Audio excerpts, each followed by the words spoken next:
నమస్తే అండి.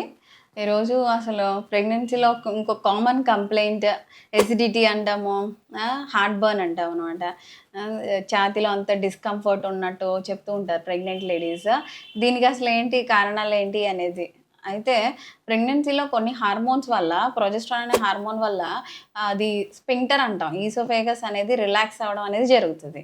Plus baby అనేది కొంచెం పైకి పైకి వచ్చేదానికి 7 నెలల నుంచి పైకి రావడం వల్ల స్టమక్ కెపాసిటీ అనేది తగ్గుతూ ఉంటది.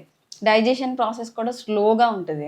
తర్వాత ఏంటి అంటే ఇంగా కూడా ఓవర్ ఈటింగ్ లాంటిది ఏదన్నా ఉంటే కూడా తిన్న ఫుడ్ అంతా వెనక్కొస్తూ ఉంటది. అంతా ఫుడ్ అంతా కూడా పైకి రావడం వల్ల ఇదంతా డిస్కంఫర్ట్‌గా బర్నింగ్ సెన్సేషన్ లాగా, హార్ట్ బర్న్ లాగా వచ్చి చెప్తూ ఉంటారు.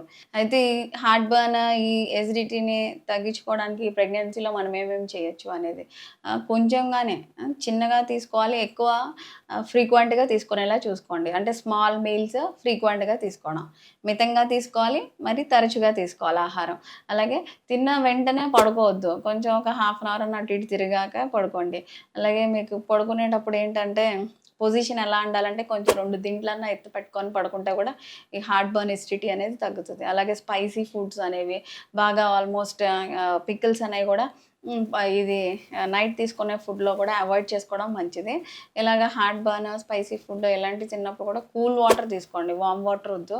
అలాగే లస్సీస్ లాంటి, కోకోనట్ వాటర్, సూతనింగ్ లాంటివే తీసుకోవాలనమాట. లిక్విడ్ ఫ్రూట్ జ్యూసెస్ లాంటివి ఎక్కువ ప్రిఫర్ చేయండి. అలాగే ఇవి ఇంకా డిస్కంఫర్ట్ తగ్గనట్టయితే గనక కొన్ని డాక్టర్ గారు ప్రిస్క్రైబ్ చేస్తారు మీకు యాంటాసిడ్స్ అని. అవి సిరప్స్ తీసుకున్నా కూడా బాగా రిలీఫ్ వస్తుంది.